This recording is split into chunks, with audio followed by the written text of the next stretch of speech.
or C?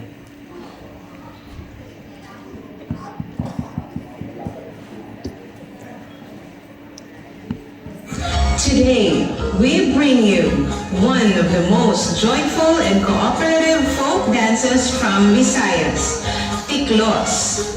In the old days, Tiklos was not just a dance, but a way of life for the Visayan farmers. It was their tradition to help one another in farming, all done in the spirit of Bayanihan. After a day's work, they would gather together to celebrate through music and dance. And that's how Tiklos was born. This dance shows unity, hard work, and the Filipino value of cooperation, working hand in hand with joy and rhythm. Ladies and gentlemen, let's give a warm round of applause for our dancers from Ilaya Elementary School as they perform the lively and heartwarming folk dance, Tiklos.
Ano?